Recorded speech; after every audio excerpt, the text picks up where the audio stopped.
Hello, नमस्कार सभी विद्यार्थीगण।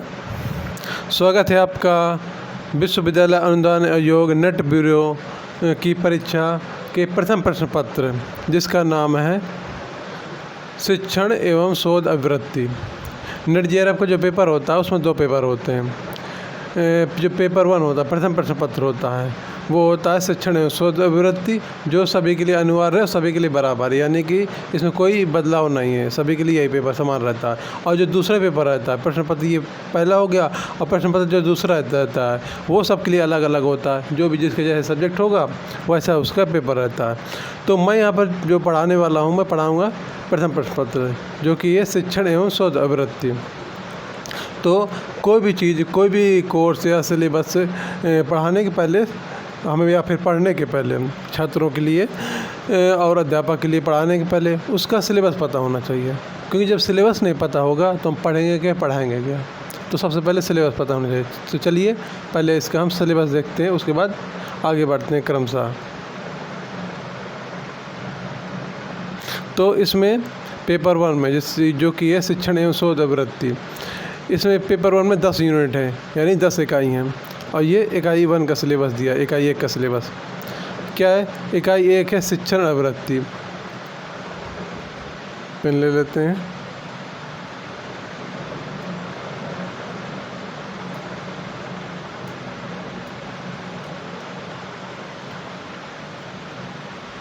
चलिए हो गया पेन।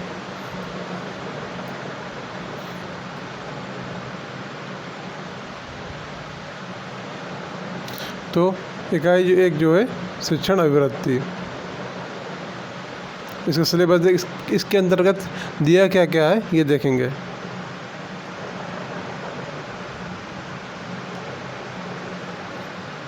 इसके अंतर्गत क्या क्या दिया है, शिक्षण अभिवृत्ति के अंतर्गत क्या क्या दिया हुआ है। तो इसमें शिक्षण अभिवृत्ति में 6 बिंदु हैं, या फिर कह दीजिए कि 6 चैप्टर हैं, कुछ भी अपने हिसाब से माना जा सकता है। पहला है शिक्षण, दूसरा है शिक्षार्थी की विशेषताएं, फिर अगला है शिक्षण प्रभावक तत्व, फिर उसके बाद है उच्च अधिगम संस्थानों में शिक्षण की पद्धति, फिर इसके बाद है शिक्षण सहायक प्रणाली, उसके बाद है मूल्यांकन प्रणालियाँ। एक करके विस्तार से देख लेते हैं। शिक्षण में क्या क्या पढ़ना है। शिक्षण में पढ़ना पड़ेगा शिक्षण की अवधारणाएँ, शिक्षण के उद्देश्य क्या होते हैं वो हमें पढ़ना पड़ेगा। शिक्षण का स्तर, शिक्षण के स्तर इसमें 3 दिए हैं, 3 से भी ज़्यादा भी होते हैं, लेकिन यहाँ पर हमें अपने सिलेबस में केवल 3 ही पढ़ने। शिक्षण के स्तर, स्मरण स्तर, समझ और विचारात्मक। इसको मैं इंग्लिश में बोलूँगा, इंग्लिश में बताऊँगा। जैसे किसी को हिंदी में समझने में कठिनाई आती है, तो जब मैं आगे पढ़ाऊँगा तो इसको इंग्लिश में बताऊँगा। अभी इसी हिंदी में देख लेते हैं। अभी विशेषताएं, यानी शिक्षण की विशेषताएं कौन कौन सी होती हैं, और मूल अपेक्षाएं, यानी शिक्षण की मूल अपेक्षाएं क्या क्या हैं। इसके बाद इस टॉपिक के बाद अगला टॉपिक आता है शिक्षार्थी की विशेषताएं। इसमें क्या क्या है, किशोर और वयस्क विद्यार्थी शिक्षार्थी की अपेक्षाएं, किशोर और वयस्क शिक्षार्थी की अपेक्षाएं। और कैसी अपेक्षाएं, शैक्षिक, सामाजिक, भावनात्मक और संज्ञानात्मक। और इसके अलावा व्यक्तिगत भिन्नताएँ। व्यक्तिगत भिन्नताएँ किसकी, किशोर और वयस्क शिक्षार्थी की। क्योंकि सभी किशोर या सभी शिक्षार्थी, स्टूडेंट, विद्यार्थी एक जैसे तो होते नहीं, उनमें अलग अलग भिन्नताएँ होती हैं, जिसे वो इंग्लिश में बोलते हैं इंडिविजुअल डिफरेंसेस, और हिंदी में व्यक्तिगत भिन्नताएँ। फिर आगे क्या दिया हुआ है, शिक्षण प्रभावक तत्व, यानी कि शिक्षण को, या शिक्षण यानी कि टीचिंग को कौन कौन से तत्व जो प्रभावित करते हैं, कौन कौन सी चीज़ें हैं जो इस पर अपना प्रभाव डालती हैं। इसमें ये सब चीज़ें पढ़ी जाएंगी। उसमें एक हो गया शिक्षक, दूसरा हो गया सहायक सामग्री, फिर हो गया संस्थागत सुविधाएं, यानी कि स्कूल में कौन कौन सी चीज़ें हैं, उसका आधारभूत ढांचा, ये सब चीज़ें। शैक्षिक वातावरण, जहाँ पर शिक्षा प्रदान की जा रही है, जहाँ पर पढ़ाया जा रहा है, वहाँ का माहौल कैसा, ये सब। इसके बाद है उच्च अधिगम संस्थाओं में शिक्षण की पद्धति, उच्च अधिगम संस्थाओं में शिक्षण की पद्धति। इसमें हम क्या पढ़ेंगे, अध्यापक केंद्रित बनाम शिक्षार्थी केंद्रित पद्धति, ऑफलाइन बनाम ऑनलाइन पद्धतियाँ। क्योंकि पहले तो ऑफलाइन ही थी, स्कूल में या कोचिंग में, विश्वविद्यालय में ऑफलाइन ही पढ़ाया जाता था। अब मोबाइल के माध्यम से, कंप्यूटर के माध्यम से ऑनलाइन पढ़ाया जा रहा है। जैसे कि मैं पढ़ा रहा हूँ आप लोगों को, वैसे ही ये कैसा है, ये ऑनलाइन हो गया। ये ऑनलाइन में क्या क्या पढ़ना है, ऑनलाइन के अंदर पढ़ेंगे स्वयं प्रभा, मोक्ष इत्यादि। ये जो है सरकारी प्लेटफॉर्म से, यानी कि भारत सरकार के प्लेटफॉर्म से स्वयं प्रभा, इसमें स्टूडेंट या कोई भी जाए खुद से पढ़ सकता है। और ये मोक्ष के अंतर्गत है। मोक्ष के MOOC और ऐसे, यानी कि उसका बहुवचन है। मोक्ष में इसका फुल फॉर्म होता है मोक्ष का मैसी ऑनलाइन ओपन प्लेटफॉर्म्स, ये सब होता है। ये बाद में पढ़ेंगे धीरे धीरे करके, जैसे क्रम से आगे बढ़ते हुए। और इसमें आगे देख लेते हैं सिलेबस में क्या है। शिक्षण सहायक प्रणाली, इसके अंतर्गत परंपरागत, आधुनिक और ICT आधारित का मतलब होता है इंफॉर्मेशन कम्युनिकेशन टेक्नोलॉजी, इसका फुल फॉर्म होता है ICT का। इसके बाद आता है मूल्यांकन प्रणालियाँ, क्योंकि केवल पढ़ाना पर्याप्त नहीं होता ना, पढ़ाने के बाद मूल्यांकन करना बहुत ज़रूरी होता है। तो मूल्यांकन प्रणाली में क्या है, मूल्यांकन के तत्व और प्रकार, उच्च शिक्षा में विकल्प आधारित क्रेडिट, यहाँ पर लिखा हुआ है उच्च शिक्षा में विकल्प, जो छुपा हुआ है यहाँ पर लिखा आधारित। उच्च शिक्षा में विकल्प आधारित क्रेडिट प्रणाली में मूल्यांकन, यानी क्रेडिट के आधार पर कैसे मूल्यांकन होता है, क्योंकि कई विश्वविद्यालय या फिर कई बोर्ड होते हैं जो मार्क्स नहीं देते हैं, यानी कि 100 में से कितने नंबर ऐसे नहीं, वो क्रेडिट देते हैं, 6 अंक 10 अंक इस प्रकार क्रेडिट देते हैं, वो वैसा उसकी बात कर रही है। कंप्यूटर आधारित परीक्षा, क्योंकि आज के समय में कंप्यूटर आधारित ऑनलाइन एग्ज़ाम होते हैं, जैसे कि SSC, बैंक, बहुत सारे जो गवर्नमेंट जॉब निकलती हैं उनमें ज़्यादातर में कंप्यूटर आधारित परीक्षा ही होती है, नकल से बचने के लिए। फिर अगला मूल्यांकन प्रणालियों में नवाचार, यहाँ पर नवाचार लिखा हुआ है, यानी कि जो मूल्यांकन प्रणालियाँ उनमें कौन सी नई चीज़ जोड़ी गई हैं। तो ये क्या हो गया, ये हो गया हमारा सिलेबस है इकाई 1 का। जैसे 10 इकाई हैं तो शुरुआत इकाई 1 से करेंगे, तो इकाई 1 जो है कि ये शिक्षण अभिवृत्ति, उसका ये सिलेबस हो गया पूरा। अब सिलेबस हो गया, अब इसके बाद हम इसको पढ़ना शुरू करेंगे। और उसके बाद जब ये हो जाएगा, उसके बाद इकाई 2 का सिलेबस देखेंगे, वो पढ़ेंगे, ऐसे धीरे धीरे आगे क्रमशः बढ़ते जाएंगे। चलिए अब देखते हैं इसके जो इकाई 1 का जो पहला टॉपिक शिक्षण, ये पढ़ेंगे अभी।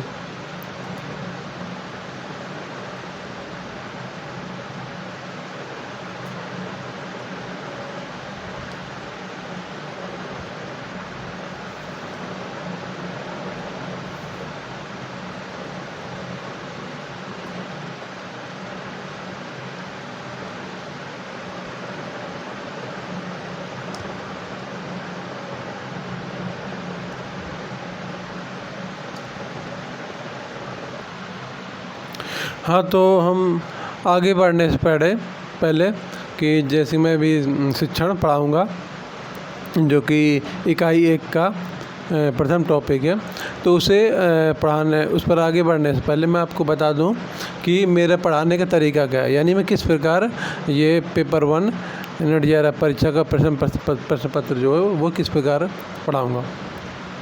तो मैं जो है बोल लिखवाऊँगा, जैसे कि इसमें पहला है, सिलेबस में हमने देखा था कि शिक्षण की अवधारणा, यानी कि शिक्षण क्या है, पहला था अवधारणा, शिक्षण के अंतर्गत अवधारणा।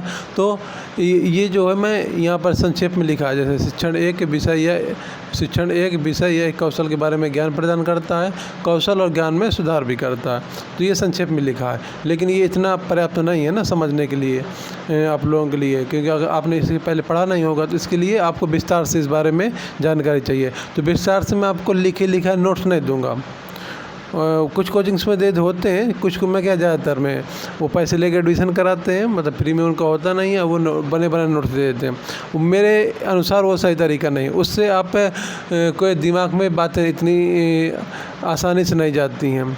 आप 1-2 बार रिवीजन करेंगे, एग्ज़ाम के टाइम भूल जाता है, क्या फ़ायदा एग्ज़ाम नहीं निकला, मतलब कि मेहनत भी बेकार गई। तो इससे अच्छा पढ़ो ऐसा कि एग्ज़ाम निकलने की बिल्कुल गारंटी हो, एग्ज़ाम निकले तो ही पढ़ो, ना तो पढ़ना ही बेकार है। तो मैं उसी उद्देश्य को ध्यान में रखते हुए वही तरीका अपनाऊंगा जिससे दिमाग में बातें एग्ज़ाम के बाद तक रहें, ताकि एग्ज़ाम के दौरान जब आप परीक्षा हॉल में बैठे हों तो भूलें नहीं। तो इसके लिए क्या सही तरीका है, इसके लिए सही तरीका ये कि आप क्लास देख कर समझे चीज़ों को और ख़ुद के नोट्स बनाएं। जब खुद के नोट्स बनाएंगे तो दिमाग में रिवीजन भी होगा, और जब हम अपने हाथ से लिखते हैं तो वो वैसी चीज़ें दिमाग में ज़्यादा देर तक रहती हैं और ज़्यादा आसानी से जाती हैं। ये तो एक सामान्य समझ है, सबको पता होगा, तो ऐसा ही है।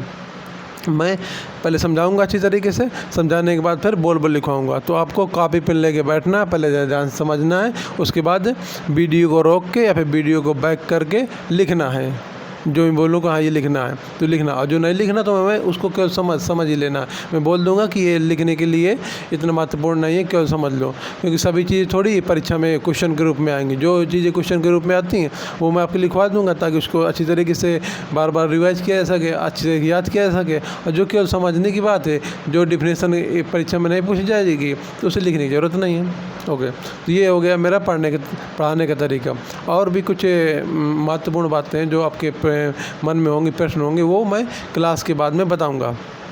ठीक है, चलिए शुरू करते हैं। शिक्षण की अवधारणा, पहला है शिक्षण की अवधारणा। तो शिक्षण की अवधारणा यानी कि शिक्षण का अर्थ, शिक्षण है क्या, आखिर ये शिक्षण है क्या। शिक्षण को इंग्लिश में बोलते हैं टीचिंग। मैं लिख देता हूँ टीचिंग।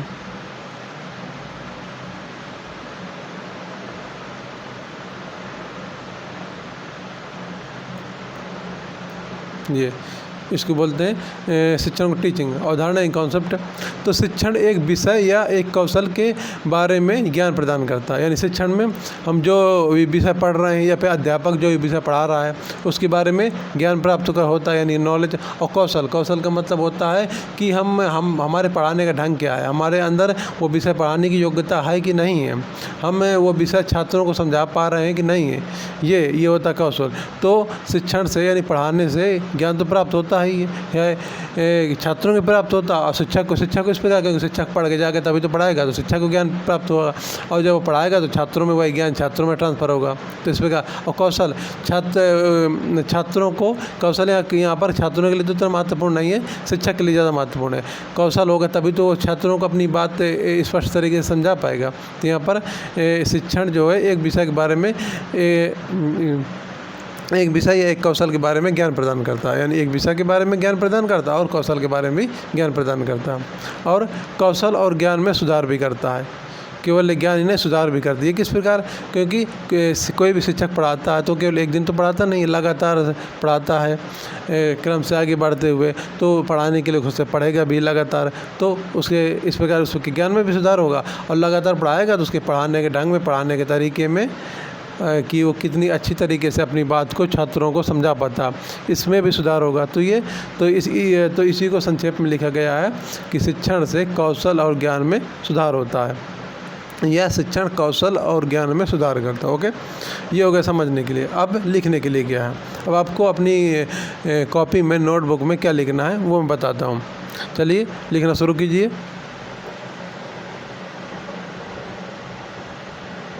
हेडिंग डाल लेनी है, ये शिक्षण की अवधारणा या शिक्षण क्या है या शिक्षण की परिभाषा, ऐसे कुछ भी हेडिंग डाल लो। और मैं बोलता हूँ, लिखते जाना है। मैं आराम से बोलूँगा, रिपीट भी कर दूँगा लाइनें।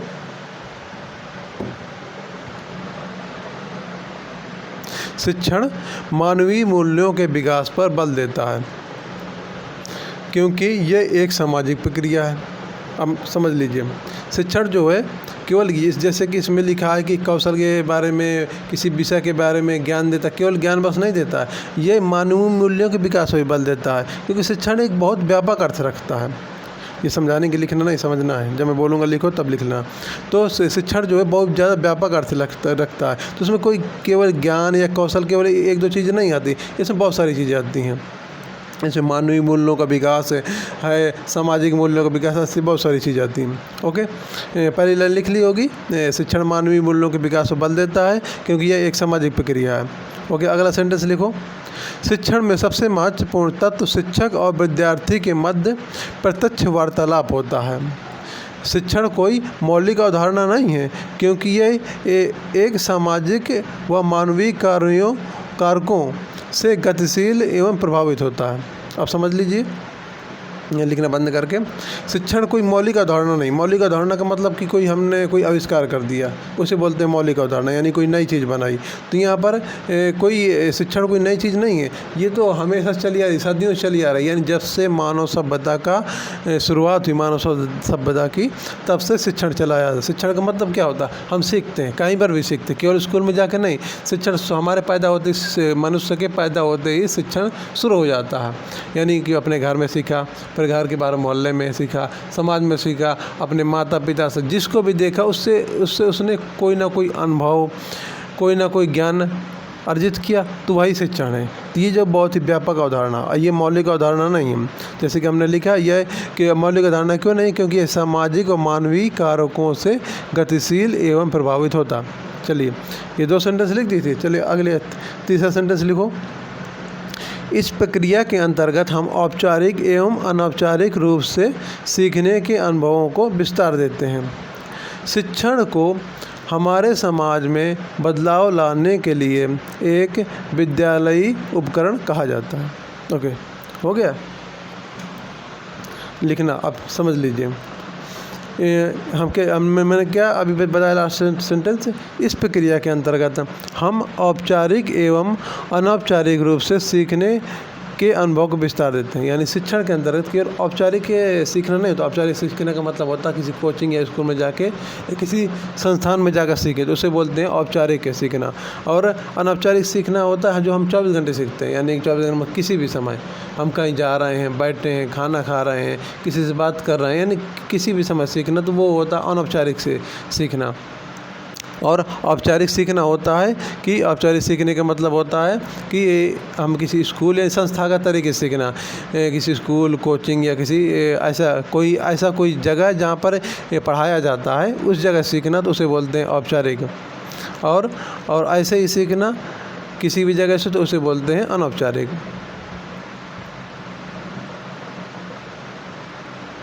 ओके, ये शिक्षण की परिभाषा हो गई। ठीक है, मैंने लिखवा दिया। अब आगे बढ़ते हैं। अगला टॉपिक क्या है इसमें, शिक्षण के अंतर्गत अगला टॉपिक क्या है? अगला है शिक्षण के उद्देश्य। चलिए शिक्षण के उद्देश्य देखते हैं।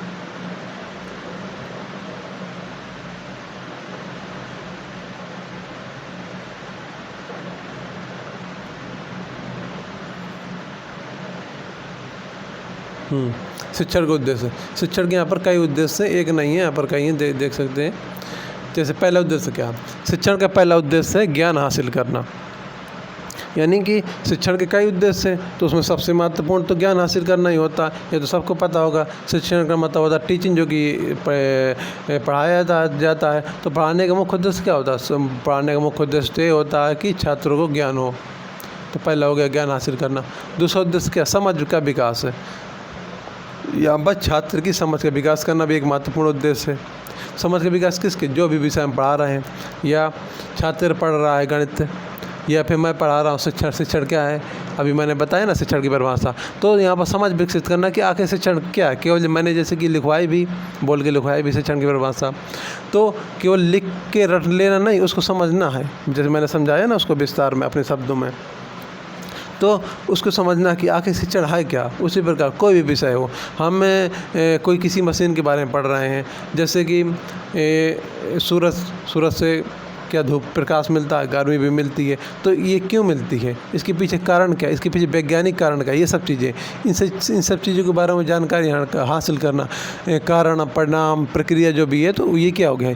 ये हो गया किसी भी विषय के बारे में समझ का विकास। तो शिक्षण का उद्देश्य ये भी होता है कि जो भी हम विषय पढ़ रहे हैं या शिक्षक पढ़ा रहा है, तो उसके बारे में समझ विकसित होनी चाहिए। किसकी? छात्रों की। और छात्रों के पहले एक अध्यापक की विकसित होनी समझ, तभी वो, अगर अध्यापक की समझ विकसित नहीं होगी, छात्रों की समझ, छात्रों को कैसे समझाएगा?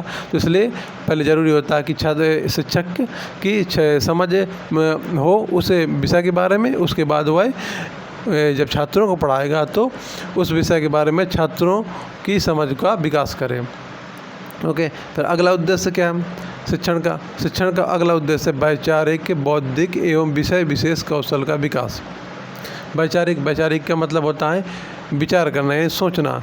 जो भी विषय हम पढ़ रहे हैं, ये किसी भी चीज़ के बारे में पढ़ रहे हैं, पढ़ भी नहीं रहे, तुम देख रहे हैं, सुन रहे हैं, सोच रहे हैं, तो उसके बारे में विचार करें, उसके बारे में सोचें कि वह है क्या, आखिर उसके पीछे अवधारणा क्या है, उसका काम क्या होता है, उसकी प्रक्रिया क्या होती है, ऐसे कुछ भी जो भी तर्क संगत है उसके बारे में सोचना। ये हो गया वैचारिक।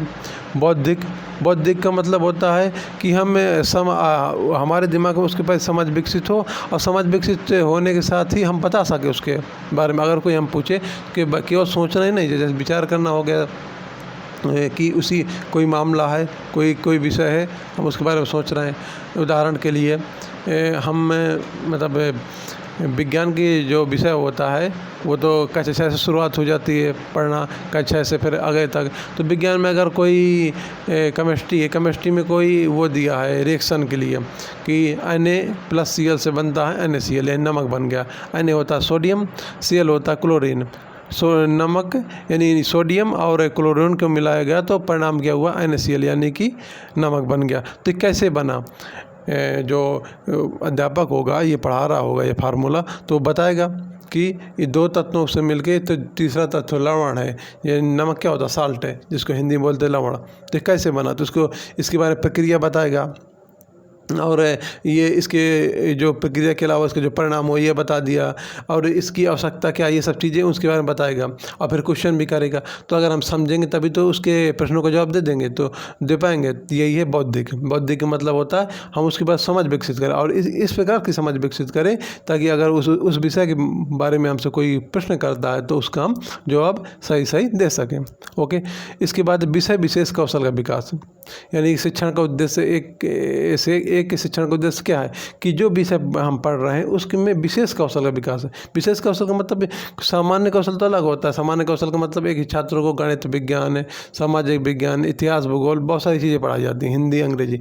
लेकिन जो एक विषय अध्यापक होगा, विषय विशेषज्ञ, यानी कि किसी ने हिंदी में PhD किया है, किसी ने रसायन विज्ञान केमिस्ट्री PhD किया, तो क्या हो गया, वो हो गया विषय विशेष कौशल का विकास हुआ उस व्यक्ति के अंदर, तभी उसने उस विषय में PhD कर पाई।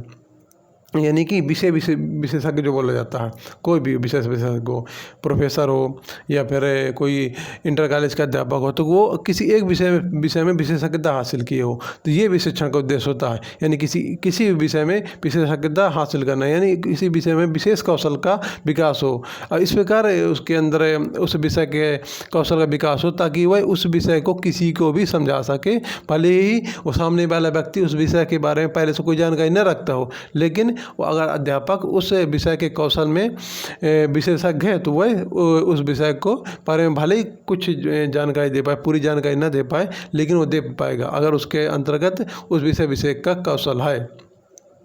तो वैचारिक, बौद्धिक और विषय विशेष कौशल का विकास करना, ये भी शिक्षण का एक उद्देश्य है। हालांकि इसमें प्रश्न ये नहीं आते, जैसे कि मैं इतना विस्तार से बता रहा हूँ तो ये प्रश्न नहीं आगे वैचारिक क्या है, बौद्धिक क्या है, विषय विशेष कौशल के, ये नहीं आएगा।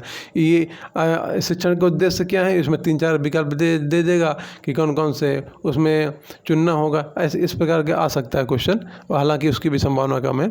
हालांकि ये सिर्फ मैं आपके दिमाग में बैठ जा कि वैचारिक क्या होता है, बौद्धिक क्या होता है, विषय विशेष कौशल का विकास क्या होता है, इसके लिए मैं इतना विस्तार से बता रहा हूँ। इतना विस्तार से परीक्षा में आने वाला नहीं है, इस वजह से मैं लिखवा नहीं रहा हूँ, केवल समझा रहा हूँ इसको। ओके। चलिए अगला देखते हैं शिक्षण का उद्देश्य। अगला शिक्षण का उद्देश्य है मूल्यों का विकास, यानी शिक्षण का एक उद्देश्य मूल्यों का विकास भी होता है। छात्र के अंदर मूल्यों का विकास हो, क्योंकि जो पढ़ाया जाता है छात्रों को तो पढ़ाया जाता है, लेकिन मूल्य किस प्रकार के मूल्य, मैंने उसमें परिभाषा में अभी जो शिक्षण की परिभाषा लिखवाई उसमें भी लिखवाया था कि कैसे मूल्य होने चाहिए, समाज के प्रति मूल्य होने चाहिए, और कई प्रकार के मूल्य होते हैं। एक विद्यार्थी, उसका विद्यालय के प्रति क्या मूल्य है, उसका अध्यापक के प्रति क्या मूल्य, अपने सहपाठियों के प्रति क्या मूल्य, अपने परिवार के प्रति क्या मूल्य, इन सभी मूल्यों का विकास करना भी शिक्षण का एक उद्देश्य होता है। ओके। छात्र के व्यवहार और आचरण को बदलने के लिए ये भी एक महत्वपूर्ण उद्देश्य होता है शिक्षण का।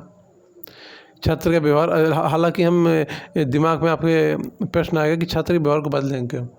अगर किसी छात्र का व्यवहार ऐसा है कि वो उचित नहीं है, मतलब उसको बदलना बहुत ज़रूरी है। जैसे कि वो छात्र उद्दंड है, अपने अध्यापकों का सम्मान नहीं करता, अपने सहपाठियों के साथ सही व्यवहार नहीं करता, तो ज़रूरी नहीं कि उसके व्यवहार को बदला जाए। वो अपने अध्यापकों का सम्मान करे, स्कूल में व्यवस्था बनाए रखने में मदद करे, ना कि स्कूल में अव्यवस्था फैलाए, अपने सहपाठियों के साथ अच्छा व्यवहार करे।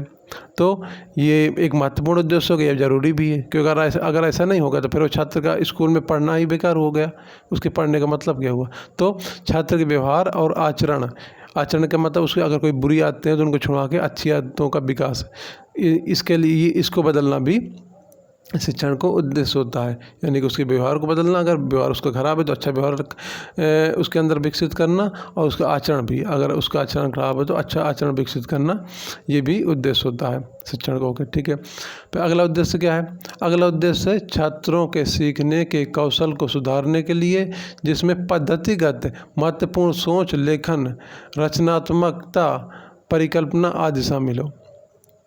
इसका मतलब क्या है? इतना बड़ा सेंटेंस है, वो भी कठिन कठिन शब्द, मैं इसको आसान भाषा में बताता हूँ। छात्रों के सीखने के कौशल को सुधारना, छात्रों के सीखने के कौशल को सुधारना, और कैसे सुधारना, और किस किस मामले में छात्रों के कौशल को सुधारना है। सीखने के कौशल को, सीखने का मतलब वही जो पढ़ रहा है वही चीज़ सीख रहा है, उन्हीं के सीखने की कौशल में सुधार करना।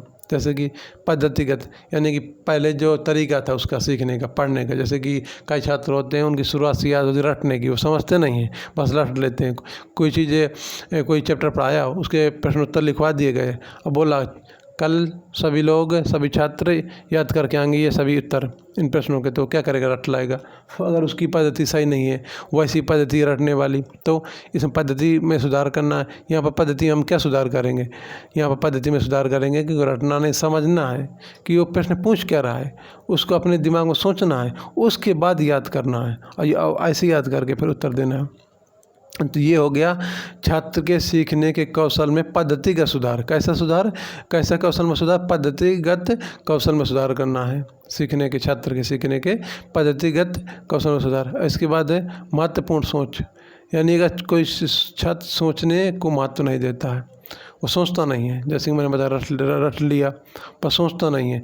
कोई भी समस्या दी गई, अगर सोचेगा नहीं तो समाधान नहीं कर पाएगा, क्योंकि ये समस्या कोई दे गई ऐसे बोल के या लिख के, और उसका उत्तर नहीं पता, अगर सोचेगा तभी उसका उत्तर पता कर पाएगा, नहीं तो नहीं पता कर पाएगा। क्यों? क्योंकि यहाँ पर कोई लिखित में तो उत्तर दिया कर नहीं गए उसको कि रट लो, सुना दो, यहाँ पर कोई समस्या दे दी गई, बस जैसे कि उसको बड़ा सा गुणा दे दिया गया कि 3 अंकों का गुणा, 3 अंक इस तरफ 3 अंक उस तरफ, कोई प्राइमरी का बच्चा है और उसने गुणा सीखा ही नहीं। सीखे का मतलब कि उसका तरीका क्या होता है, उसका सोचने का तरीका क्या होता है। जब हम गुणा को वाले सवाल को, मल्टीप्लिकेशन वाले सवाल को हल करें तो क्या तरीका होता है, किस प्रकार हम सोचते हैं, किस प्रकार करते हैं, वो उसे पता ही नहीं है, वो प्रक्रिया ही नहीं पता, क्योंकि वो सोचता ही नहीं है। इस बारे में इतना गणित में उसकी रुचि नहीं है, तो गणित के सवाल कैसे हल करते हैं उसके सोचता ही नहीं है, तो सोचता नहीं है तो हल नहीं कर पाएगा। तो उसके अंदर इस कौशल का विकास करना कि वो सोचे, किसी भी विषय के बारे में, जो भी विषय पढ़ रहा है उसके विषय के बारे में सोचे कि इस विषय का पढ़ने का उद्देश्य क्या है, उसके पीछे कारण क्या, उसके परिणाम क्या, ये सब सोचे। तो यहाँ पर छात्र के सीखने के, सोचने का जो कौशल है उसमें भी सुधार करना है, क्योंकि सीखने के अंतर्गत ये सभी कौशल आते हैं, पद्धतिगत सीखना, लिखना, ये सब। तो उसमें छात्र के सीखने के अंतर्गत जो सोचने का है तरीका, उसमें सुधार करना, सोचने का कौशल है छात्र का, उसमें सुधार करना। फिर लेखन, यानी कि लेखन का मतलब है कि उसकी राइटिंग सही नहीं बनती, उत्तर लिखने का प्रारूप क्या होता है वो सही से लिख नहीं पाता, तो इसमें भी सुधार करना। फिर रचनात्मकता, रचनात्मकता का मतलब है कि अपनी तरफ से साथ सोचेगा, उसमें जो पद्धतिगत यानी कि उसका जो सोचने का, पढ़ने का तरीका, उसमें सुधार होगा, सोचने में भी सुधार होगा, सोचने का तरीका अच्छा तरीका विकसित होगा, तो रचनात्मकता आएगी उसके अंतर्गत। क्योंकि इन्हीं से सब होकर, इन्हीं कौशलों से होकर ही ये रचनात्मकता वाला कौशल का विकास होता है। तो रचनात्मकता का मतलब होता है कोई नई चीज़ का विकास, यानी उसने किताब में कुछ पढ़ा, उससे नहीं, उससे हट के कोई नया कॉन्सेप्ट हो, नई कोई विधि या नया कोई मशीन है, मतलब अगर कोई इंजीनियरिंग का छात्र है तो नई कोई मशीन का आविष्कार करे, तो वो होगी रचनात्मकता। तो इसमें भी सुधार करना शिक्षण का उद्देश्य होता है कि उसके सोचने में और सुधार हो, और सुधार होगा तो उसके अंतर्गत और रचनात्मकता का विकास होगा उसके दिमाग में, तो रचनात्मकता का विकास होगा तो और वो नई नई चीज़ों का आविष्कार करेगा। ये भी होता है एक उद्देश्य, यानी छात्रों के सीखने का कौशल जो रचनात्मकता वाला कौशल, उसमें भी सुधार करना। परिकल्पना आदि शामिल है, परिकल्पना में भी सुधार है। परिकल्पना का मतलब होता है काल्पनिक चीज़ें सोचना। पहले तो हम काल्पनिक ही सोचेंगे ना अपने मन में, और उसके बाद कल्पना के बाद उसको हम वास्तविक धरातल पर उसको रूप देंगे। यानी हमको कोई चित्र बनाना है तो चित्र पहले दिमाग में सोचेंगे ना, तो वो कल्पना हो गई, और फिर उसको हमने किसी कागज़ पे या किसी बोर्ड पे वो चित्र बना दिया, तो वास्तव में हमारे सामने चित्र आ गया। तो वही यानी परिकल्पना वाला जो कौशल है, छात्रों के अंतर्गत जो परिकल्पना वाला कौशल है, उस कौशल में भी सुधार करना, ये भी शिक्षण का एक उद्देश्य होता है। ओके, चलो पूरे वाक्य को एक बार फिर से पढ़ लेते हैं। छात्रों के सीखने के कौशल को सुधारने के लिए जिसमें पद्धतिगत महत्वपूर्ण सोच, लेखन, रचनात्मकता, परिकल्पना आदि शामिल है, इस बार इन सभी कौशलों में भी सुधार करना शिक्षण का एक उद्देश्य होता है। ओके, अगला उद्देश्य क्या है? विषय ज्ञान। ये तो बहुत ही महत्वपूर्ण उद्देश्य है शिक्षक का, शिक्षण का, टीचिंग का, यानी पढ़ाने का। पढ़ना तो होता है वो लर्निंग माने पढ़ना यानी सीखना, यहाँ पर है पढ़ाना। पढ़ाने का एक उद्देश्य क्या होता है? विषय ज्ञान। विषय ज्ञान किसको होना चाहिए? अध्यापक को तो पहले होगा, छात्रों को भी होना चाहिए, क्योंकि अध्यापक जो पढ़ा क्यों रहा है, इसी वजह से पढ़ा रहा है कि छात्रों को विषय ज्ञान हो। ये तो सामान्य सी बात है, सबको समझ में आ गया होगा कि पढ़ाने का सबसे सामान्य उद्देश्य ये होता है कि विषय ज्ञान हो, जो भी विषय पढ़ाया जा रहा है। फिर अगला उद्देश्य क्या है शिक्षण का? अगला उद्देश्य है समाज की एक सामाजिक व कुशल सदस्य प्रदान करना। कुल मिला के कोई भी व्यक्ति शिक्षा ग्रहण क्यों करता, क्यों ऐसा बोला जाता है कि पढ़ा लिखा व्यक्ति अच्छा होता, अनपढ़ व्यक्ति अच्छा नहीं होता? इसके बारे में क्यों? ये मतलब एक सामान्य समाज है, सबको पता होगा, क्योंकि जो पढ़ा लिखा व्यक्ति होता है वो एक अच्छा सामाजिक सदस्य बनता है, एक कुशल सदस्य बनता है समाज का। वो समाज के विकास में, समाज की समस्याओं को हल करने में अपना सक्रिय योगदान देता है। और जो एक अनपढ़ व्यक्ति होता है वो समाज के लिए एक बोझ की तरीके होता है, क्योंकि वो समाज में कोई प्रभावी योगदान नहीं दे सकता। कुछ योगदान तो देगा, लेकिन उतना योगदान नहीं दे सकता जितनी कि किसी व्यक्ति के जीवन जीने में, एक सम्मानपूर्वक जीवन जीने में जितनी सामाजिक कुशलता, जितनी दक्षता, जितनी योग्यता, ये सब चीज़ों की आवश्यकता होती है, वो एक अशिक्षित व्यक्ति के पास से नहीं हो सकती। इसी वजह से एक शिक्षित व्यक्ति को होना जरूरी है, यानी किसी व्यक्ति का शिक्षित होना जरूरी है। तो शिक्षण का एक उद्देश्य ये हो गया कि समाज के एक सामाजिक और कुशल सदस्य प्रदान करना, समाज को एक ऐसा व्यक्ति प्रदान करना, एक ऐसा सदस्य। क्योंकि समाज में क्या, कौन सा जितने भी लोग रहते हैं समाज में, वो सब क्या होते हैं? वो सब समाज के सदस्य होते हैं। तो समाज को एक ऐसा सदस्य प्रदान करना जो कि कुशल हो, सामाजिक हो, यानी समाज के रीति, रंग ढंग, व्यवहार ये सब जानता हो व्यक्ति, ऐसा सदस्य प्रदान करना, ये भी शिक्षण का एक उद्देश्य होता है। ओके, तो हमने ये पढ़ लिए शिक्षण के यानी टीचिंग के कुछ महत्वपूर्ण उद्देश्य। इनमें आपको ये इतना याद कर लेना, ये लिख लेना, इतना याद कर लेना। और जो मैंने इनका विस्तार बताया वो सिर्फ उसके लिए है, समझने के लिए है। वो एग्जाम में वैसा नहीं आएगा कि ज्ञान हासिल करना क्या है, समाज का विकास क्या है, इसका फिर ऐसा कुछ नहीं आएगा। ओके, चलिए फिर आगे बढ़ते हैं। अगला है शिक्षण की विशेषताएँ। अभी हमने पढ़ा अभी हमने क्या पढ़ा? अभी हमने पढ़ा शिक्षण का उद्देश्य। अब हम पढ़ेंगे शिक्षण की विशेषताएं। शिक्षण की विशेषताएं, इसमें पहला क्या है? पहला शिक्षण की विशेषता है शिक्षण एक विज्ञान है। ये आपको समझ में नहीं आ रहा होगा, ये विज्ञान लिखा है, शिक्षण एक विज्ञान है, ये है, इतना ही लिखा है। शिक्षण एक विज्ञान, ये किस प्रकार? विशेषता का मतलब सबको पता होगा ना, इंग्लिश में बोलते हैं फीचर। चलिए मैं लिख देता हूँ इंग्लिश में भी,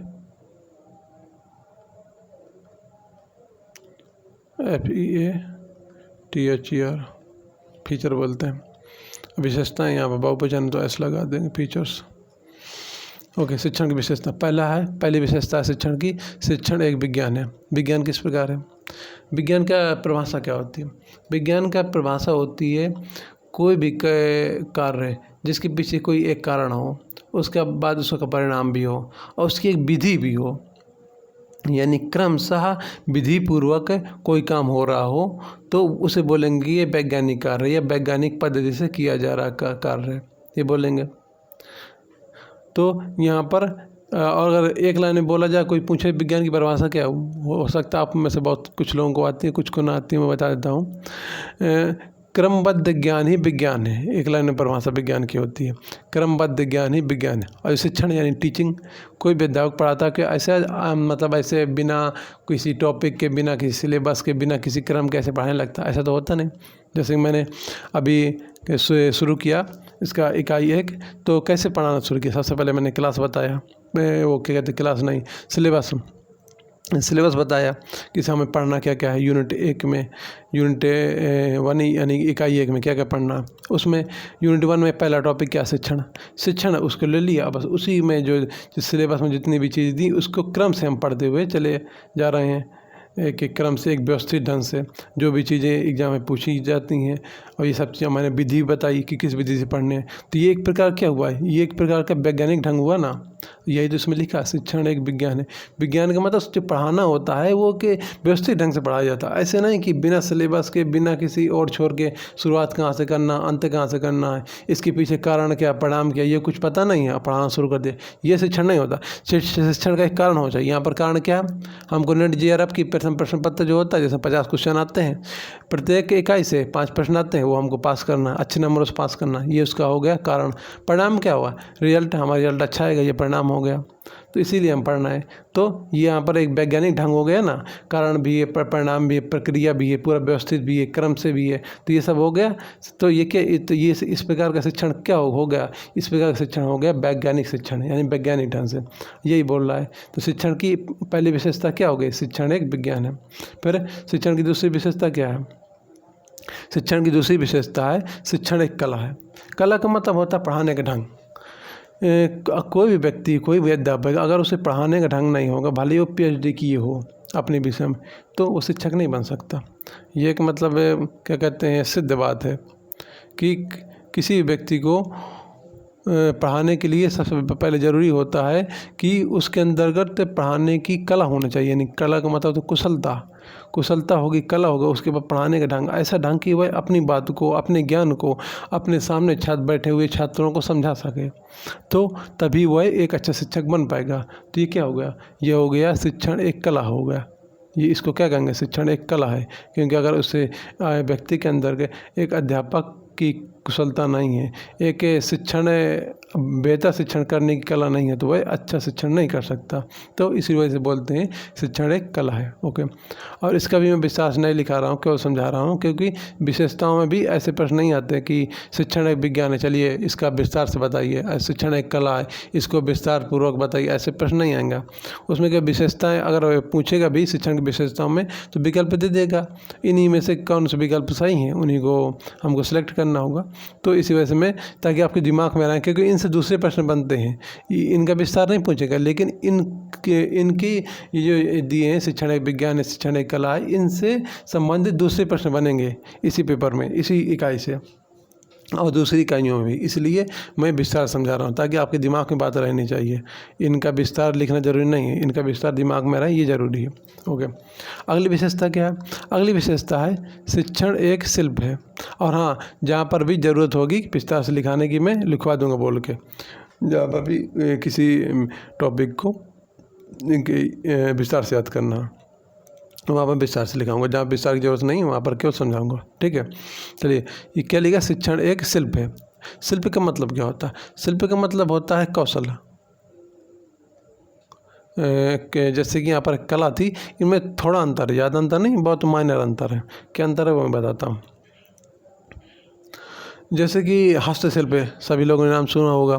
हस्तशिल्प का मतलब होता है हाथ का कौशल, जो हाथ से लोग चीज़ें बनाते हैं। जैसे कि कुम्हार बनाता क्या, मिट्टी का बर्तन, घड़े बनाता है, और बहुत सी चीज़ें, कुल्हड़ बनाता है, बहुत सी चीज़ें होती हैं मिट्टी के बर्तनों में, और खिलौने बनाता है। तो क्या होता है, एक प्रकार शिल्प है, यानी कि निर्माण करता है, यानी कोई चीज़ निर्माण करेगा। जैसे हाथों से कपड़ा बनाने वाले लोग, आपने प्राचीन इतिहास में पढ़ा होगा, प्राचीन इतिहास में नहीं, इतिहास में, सभी इतिहास में, प्राचीन, मध्यकाल, आधुनिक काल में तो बहुत ज़्यादा ये कपड़े वाला व्यापार है कि भारत का कपड़ा व्यापार किस प्रकार ब्रिटिश कंपनी के कारण उसका पतन हुआ। तो कपड़ा बनाते थे हाथ से, तो वो क्या था, एक प्रकार का हाथ का शिल्प था। मूर्ति बनाना, ये मूर्ति बनाना भी शिल्प है। शिल्प का मतलब वो कुछ निर्माण कर रहे हैं। कोई व्यक्ति यहाँ पर शिक्षण की विशेषता में, शिक्षण एक शिल्प, यानी कि यहाँ पर कौन निर्माण कर रहा है, निर्माण का कार्य कर रहा है यहाँ पर अध्यापक। अब आप सोचेंगे अध्यापक कौन सा निर्माण करता है, अध्यापक तो आता पढ़ा के चला जाता है, कोई भी चीज़ नहीं बनाता है। कैसे, वह उसके यहाँ आते हैं छात्र पढ़ने, और कैसे आते हैं, उनको जो विषय पढ़ने आते हैं उनको उसके विषय में जानकारी तो होती नहीं, लेकिन जब वो पूरा पाठ्यक्रम ख़त्म करके जाते हैं, तो वो ऐसे केवल वैसे छात्र नहीं रहते जैसे आए थे, वो छात्र बदल जाते हैं मानसिक तौर पर, कि उनको उस विषय के बारे में पर्याप्त जानकारी हो जाती है। तो इसे क्या बोलेंगे कि पहले छात्र आए थे उस विषय की जानकारी के विहीन, यानी उनके पास उस विषय की जानकारी नहीं थी, और जब उन्होंने कोर्स पूरा करके उस संस्थान या स्कूल को छोड़ा तो उन छात्रों के पास उस विषय की जानकारी थी, यानी वो छात्र उस विषय के जानकार बन गए थे। तो यहाँ पर शिल्प हुआ ना, उन्होंने छात्रों को बनाया, यानी कैसे छात्रों को बनाया, यानी परिवर्तन किया। पहले छात्र दूसरे थे, उस विषय के बारे में जानकारी नहीं रखते थे, अब उस विषय के बारे में जानकारी रखते हैं। तो ये वो पहले वाले छात्र और जो पाठ्यक्रम में पूरा करके जो निकले उन छात्रों में अंतर हो गया ना, तो ये हो गया शिल्प। यहाँ पर शिल्प जो है छात्रों के संबंध में है, यानी कि बनाया जा रहा है छात्रों को, बना कौन रहा है, एक शिक्षक। तो इसको कहेंगे शिक्षण एक शिल्प है, क्योंकि यहाँ पर छात्रों में परिवर्तन होता है। किसमें परिवर्तन हो? छात्रों के शरीर में तो कोई परिवर्तन नहीं, लेकिन उनके मानसिक स्तर, उनके बौद्धिक स्तर, उनके दिमाग में परिवर्तन होता है, उनके सोचने के तरीके में परिवर्तन होता है। इस वजह से कहा जाता है कि शिक्षण एक शिल्प है। ओके, अगली विशेषता देखते हैं। अगली विशेषता है शिक्षण एक नैतिक गतिविधि है। अब ये नैतिक गतिविधि किस प्रकार है? नैतिक गतिविधि इस प्रकार ये लिखा है, नैतिक गतिविधि छोटा छोटा लिखा होगा। आप अपनी वीडियो की क्वालिटी ज़्यादा कर लीजिएगा, 720 है उससे ज़्यादा, तो समझ में आएगा कि क्या लिखा है।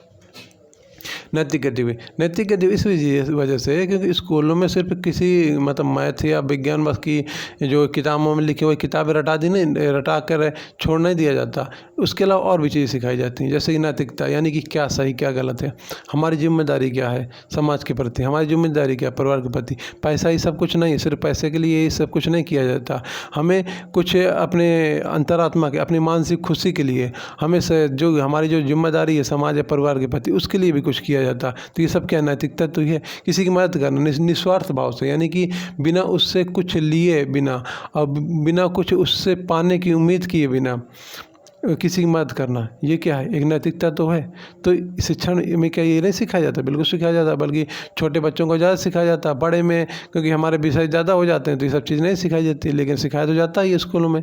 तो शिक्षण में क्या है? शिक्षण में एक प्रकार की जो है नैतिक गतिविधि भी, शिक्षण में नैतिकता भी सिखाई जाती है, इसलिए इसमें एक विशेषता क्या हो गई? शिक्षण एक नैतिक गतिविधि है। अब मुझे ही देख लीजिए इसे, अब मैं एक उदाहरण के तौर पे अगर बताऊं, मैं क्या बहुत से यूट्यूब में जो पढ़ाते हैं तो वो आपसे पैसे तो नहीं लेते नहीं हैं, फ्री में पढ़ाते हैं। बहुत से लोग तो नोट्स भी देते हैं टेलीग्राम के माध्यम से, तो वो क्या नैतिकता नहीं? वो भी तो एक नैतिकता है कि बिना किसी कोई फीस लिए छात्रों से, भले ही उनको यूट्यूब बाद में देता हो ना देता हो वो बात की बात है, लेकिन वो प्रत्यक्ष रूप से छात्रों से तो कुछ नहीं लेते।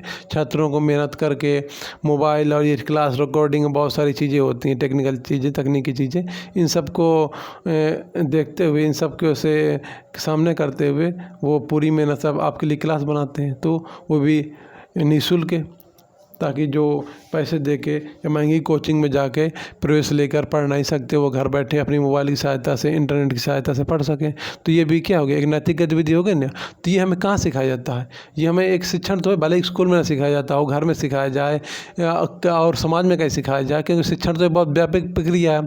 मैंने परिभाषा में बताई थी कि शिक्षण केवल कोई मौलिक प्रक्रिया नहीं है कि कहीं एक जगह सिखाई जाती है। शिक्षण एक व्यापक प्रक्रिया, यानी ये जीवन पर्यंत चलती रहती है, हर जगह चलती रहती है, हर समय। तो इसमें ये नैतिकता भी होती है।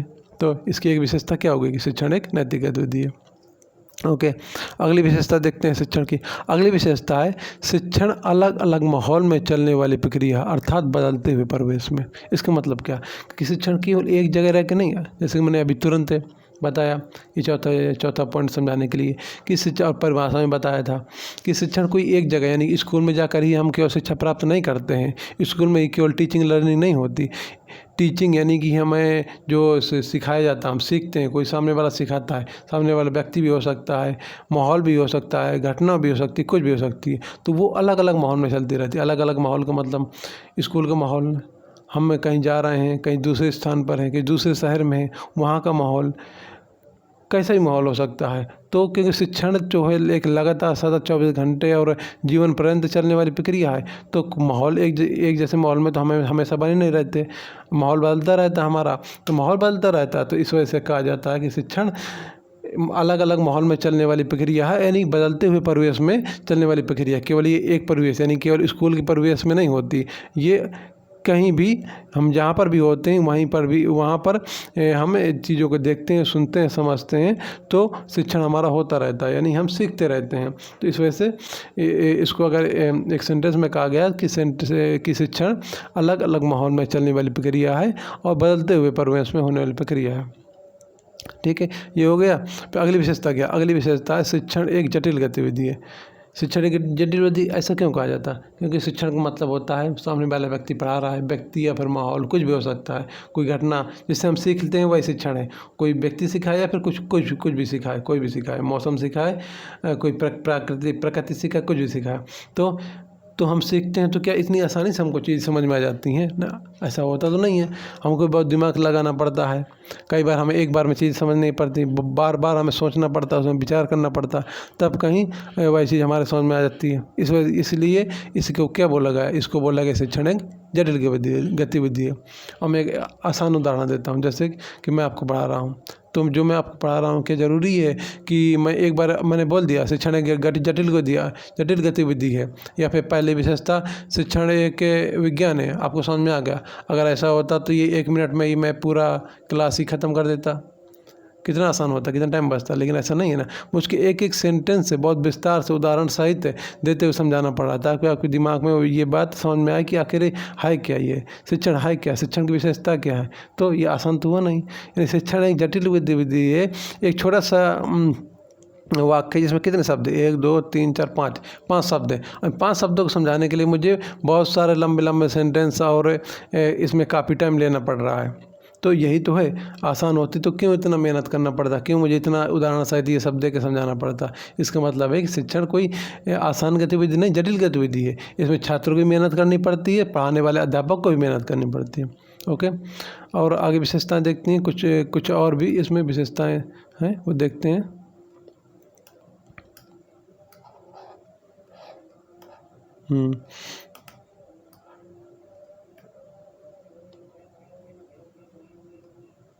चलिए, अगली विशेषता है इसकी शिक्षण विविध है। शिक्षण विविध है, यानी कि शिक्षण का विविध का मतलब होता है कई प्रकार से। शिक्षण कोई एक प्रकार से तो होता है, जैसे मैंने एक बार नहीं कई बार अभी बताया, शिक्षण कोई एक जगह नहीं होता, ना ही कोई एक प्रकार होता है। अलग अलग चीज़ें, अलग अलग घटनाएं, अलग अलग व्यक्ति अलग अलग तरीके से हमको देश दुनिया के बारे में, विषय के बारे में, और जो भी हमारे जीवन में काम आने वाली चीज़ें हैं उनके बारे में बताते रहते हैं। तो उसके कई तरीके होते हैं, अलग अलग, कोई एक तरीके से बताता नहीं है। जैसे हम अध्यापकों को ही देख लें, एक अध्यापक अलग अलग विषय को अलग अलग तरीके से समझाएगा। कई अध्यापक हैं, उनके अलग अलग विषय या एक ही विषय, यानी कोई अध्यापक यही पढ़ा रहा है। नेट जेआरएफ का प्रथम प्रश्न पत्र शिक्षण एवं ये जो टीचिंग वाला है ये पढ़ा रहा है, और ज़रूरी कि सभी एक तरीके से पढ़ाएंगे, ज़रूरी नहीं, बल्कि ज़रूरी ये है कि सभी अलग अलग तरीके से पढ़ाएंगे। 10 अध्यापक हैं, यूट्यूब में 100 अध्यापक पढ़ा रहे हैं इसके यही पेपर 1 नेट जेआरएफ का, और सभी अलग अलग तरीके से पढ़ा रहे हैं। तो यही तो शिक्षण विविध, यानी सब अलग अलग तरीके से चीज़ों को बताते हैं, जैसा कि उनकी समझ में आता है कि इस तरीके से सामने वाले को ये चीज़ें समझ में आएंगी, तो उसी प्रकार से बताते हैं। तो इस प्रकार होगा शिक्षण विविध है, यानी कई प्रकार से। फिर अगला क्या है? अगला है शिक्षण सतत। सतत का मतलब चलता रहने वाला। मैं पहले ही बता चुका, शिक्षण जीवन पर्यंत चलता है। जब से हम पैदा होते हैं, जब तक हम जीवित रहते हैं, हम सोचते समझते चीज़ों को देखते हैं, सुनते हैं, तो शिक्षण होता ही रहता है, अलग अलग स्थान, अलग अलग तरीके से, अलग अलग लोगों, अलग अलग घटनाओं द्वारा। तो इसको हम एक वाक्य में बोलेंगे शिक्षण सतत है। ओके, अब अगली विशेषता क्या है? अगली विशेषता है शिक्षण औपचारिक व अनौपचारिक दोनों तरह से हो सकता है। परिभाषा में ये मैंने बता दिया था। औपचारिक का मतलब क्या होता है? हम किसी स्कूल या फिर ऐसी जगह जाकर सीखते हैं जहाँ इसी का काम, शिक्षण का ही काम होता है, यानी कि सिखाने का काम ही होता है, तो उसे बोलेंगे औपचारिक। और अनौपचारिक क्या मतलब होता है? अनौपचारिक का मतलब होता है, इसको बोलते हैं इनफॉर्मल, इंग्लिश में अनौपचारिक को। और औपचारिक क्या बोलते हैं? फॉर्मल। इन हटा दो तो बचेगा फॉर्मल, तो फॉर्मल को बोलते हैं औपचारिक। अनौपचारिक क्या होता है? परिभाषा में मैंने बताया था, अनौपचारिक का मतलब होता है कि किसी ऐसी जगह पर जहाँ पर शिक्षण का कार्य होता है वहाँ पर न जाके, उसके अलावा किसी भी जगह पर जाके सीखना। हम घर में सीख रहे हैं, समाज में सीख रहे हैं, दोस्तों के साथ सीख रहे हैं, घूमने गए वहाँ सीख रहे हैं, सुबह से शाम तक जब तक सो नहीं गए सीख रहे हैं, किसी भी तरीके से, तो वो हो गया अनौपचारिक शिक्षण। ठीक है, ये हो गई शिक्षण की विशेषताएं। इसके बाद अगला टॉपिक क्या है, इसके बाद अगला है शिक्षण के स्तर। चलिए देखते हैं, शिक्षण के 3 स्तर हैं। शिक्षण के 3 स्तर, शिक्षण के 3 स्तर कौन कौन से? 3 स्तर हो गए। शिक्षण के 3 स्तर है। पहला है स्मरण स्तर, दूसरा है समझ स्तर, तीसरा है विचारात्मक स्तर। 3 स्तर का मतलब सिलेबस में 3 स्तर है, 3 से ज़्यादा भी हो सकते हैं, लेकिन हमें केवल इतना पढ़ना है क्योंकि हमारे सिलेबस में इतना ही है। स्मरण स्तर क्या है, इसको मैं इंग्लिश में बता देता हूँ अगर हिंदी में किसी को कठिनाई हो रहा है समझने में। स्मरण स्तर को बोलते हैं मेमोरी लेवल। Memory level. समझ स्तर का होता है अंडरस्टैंडिंग लेवल। यहाँ लिख देता हूँ।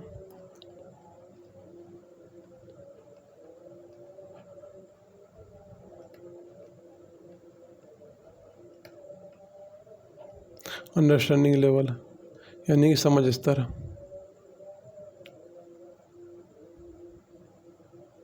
ये लिखा हुआ UN, चलिए मिटा के लिख देता हूँ इसको।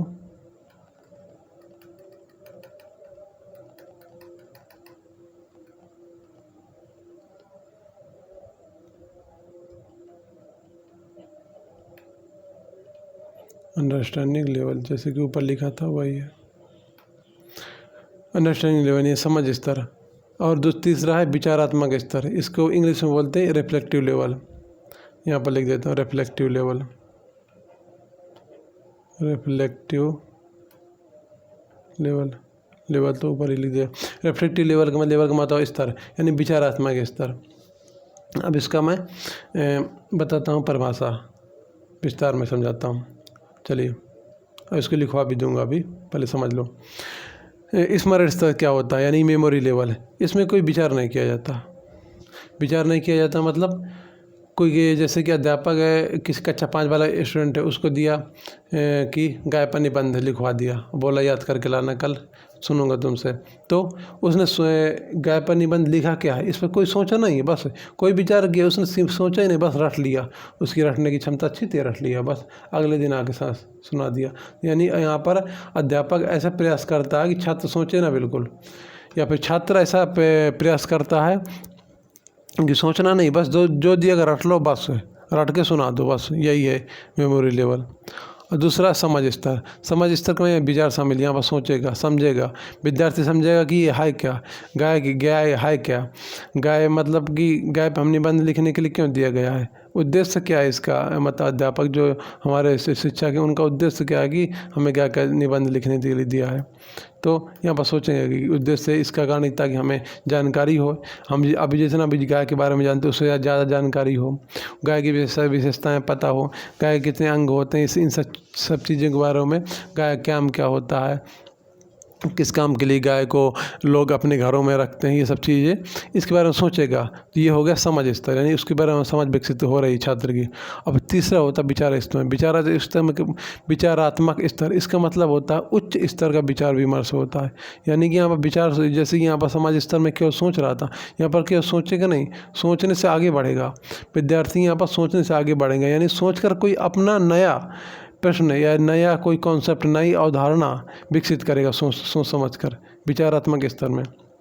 जैसे कि उसको गाय का निबंध लिखने के लिए दिया गया, उसने सोचा क्यों लिखने के लिए दिया, और गाय के बारे में उसने पूरा पढ़ा, समझा, जाना, ये सब हो गया। ये तो आ गया इसमें समझ स्तर में। और उसको इसके बाद उसने अपनी तरफ से प्रश्न बनाए कि गाय के पूँछ होती क्यों है, न पूँछ न हो तो क्या हो, क्या समस्या हो, और पूँछ है तो उसको क्या फ़ायदा होते हैं। यानी कि उसने अपनी तरफ से प्रश्न बनाए। अब उसने अगले दिन जाकर अध्यापक से प्रश्न पूछे, तो अध्यापक ने तो केवल गाय का निबंध लिखवाया था, याद करने के लिए बोला था, उसमें प्रश्न बनाने के तो बोला नहीं था, लेकिन प्रश्न किसने, छात्र ने खुद बनाया। तो ये कौन सा स्तर होगा, ये होगा विचारात्मक स्तर। यानी खुद से सोच कर एक नई चीज़ उससे निकाल रहा है, जो दिया गया उसको पढ़ रहा है, याद कर रहा है, उसके बाद उसको समझ रहा है, उसके बाद उसको इसकी समझ विकसित हो रही है।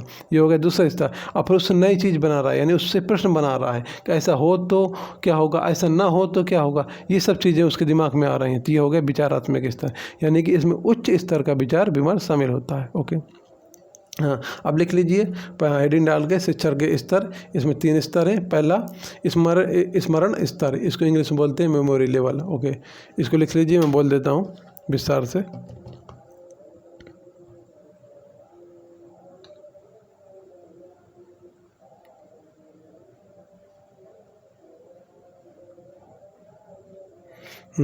मेमोरी लेवल, इसके अंदर लिखिए, यह एक मानसिक प्रक्रिया है जो अधिगम, धारणा, प्रत्यास्मरण लिख देता हूँ अगर सुनने में समस्या हो। प्रत्यास्मरण,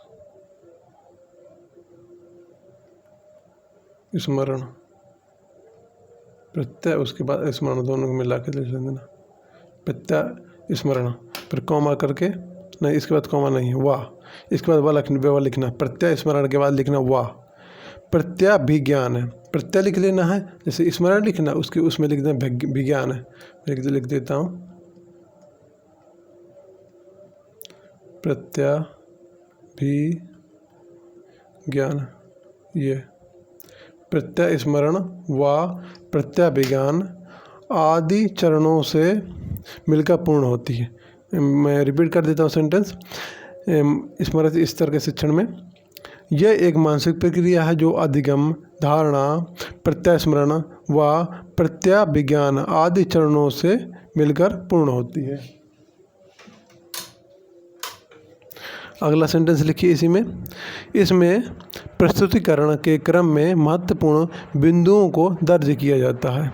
इस स्तर के शिक्षण में विद्यार्थी अधिगम की विषय वस्तु को रटने तक सीमित रखता है। जैसे कि मैंने बताया था, इसमें रटने को प्राथमिकता दी जाती, बस इतना ही, और कुछ इसमें रटने के अलावा और कुछ करने की अपेक्षा नहीं की जाती विद्यार्थी से।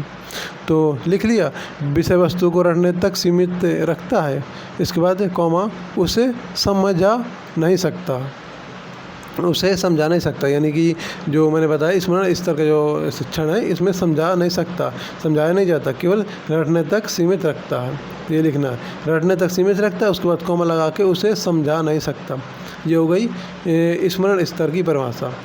और हाँ, जो परिभाषा लिखना ये आपकी सुविधा के लिए, याद करने के लिए, इसकी परिभाषा कभी पेपर में नहीं पूछी जाती। और अब लिखिए दूसरा क्या, समझ स्तर।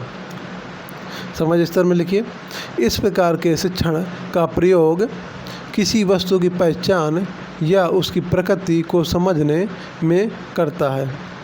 कौन करता है? विद्यार्थी। साथ ही उदाहरणों को गैर उदाहरणों से अलग करने की समझ विकसित होती है।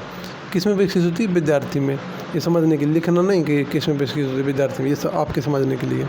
ओके, लिख गया होगा, मैं फिर भी रिपीट कर देता हूँ। इस प्रकार के शिक्षण का प्रयोग किसी वस्तु की पहचान या उसकी प्रकृति को समझने में करता है। साथ ही उदाहरणों को गैर उदाहरणों से अलग करने की समझ विकसित होती है। ओके, ये हो गया समझ स्तर की परिभाषा। अब तीसरा है जो है विचारात्मक स्तर। इसकी परिभाषा लिखिए। ये तीसरा वाला है विचारात्मक स्तर, इसकी परिभाषा लिखिए। लिखना शुरू कीजिए। विमर्श एक मानसिक प्रक्रिया होती है, अतः इस शिक्षण के अंतर्गत विवेच्य बिंदुओं का आलोचनात्मक विश्लेषण करने व उन पर विचार देने की समझ विकसित होती है। इस प्रकार का शिक्षण समस्या का समाधान प्रस्तुत करता है। इस प्रकार संज्ञानात्मक अंतर विनिमय के इन तीनों स्तरों पर विद्यार्थी के संज्ञानात्मक आयाम का विकास होता है। ये जो लास्ट सेंटेंस है बोला, ये निष्कर्ष स्वरूप है तीनों के, यानी कि स्मरण स्तर, समझ स्तर और विचारात्मक स्तर के तीनों के निष्कर्ष स्वरूप है ये वाला लास्ट सेंटेंस। मैं फिर से बोल देता हूँ। इस प्रकार संज्ञानात्मक अंतर विनिमय के इन तीनों स्तर पर विद्यार्थियों के संज्ञानात्मक आयाम का विकास होता है। इसका मतलब क्या है समझिए। अब इसका मतलब है कि इन तीनों स्तरों से विद्यार्थी के मानसिक विकास होता है। सामान्य भाषा में ये उसके समझ का विकास होता है, उसकी मानसिक जो क्षमता है ये वो विकसित होती है। बस ये इसका मतलब है। ओके, ये हो गया। अब आगे बढ़ते हैं। आगे क्या दिया? मूल अपेक्षाएं। मूल अपेक्षा किसके लिए? शिक्षण की मूल अपेक्षाएं, यानी कि टीचिंग के लिए, शिक्षण के लिए क्या क्या ज़रूरी होता है। शिक्षण के लिए मूल अपेक्षा किसके लिए? शिक्षण के लिए, शिक्षण की मूल अपेक्षाएं।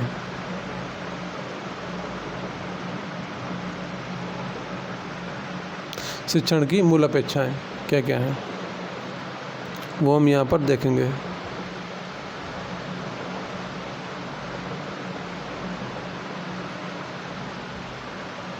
शिक्षण की मूल अपेक्षा में जो 4 चीज़ें हैं ये बहुत ज़रूरी है, यानी इनके बिना शिक्षण नहीं हो सकता। जिसमें पहला है अध्यापक, दूसरा शिक्षार्थी यानी कि विद्यार्थीगण जो कि आप लोग हैं, जैसे कि मैं पढ़ा रहा हूँ, यहाँ पर मैं हो गया अध्यापक, आप लोग है वो है शिक्षार्थी। तीसरा विषय, विषय हमारा क्या है?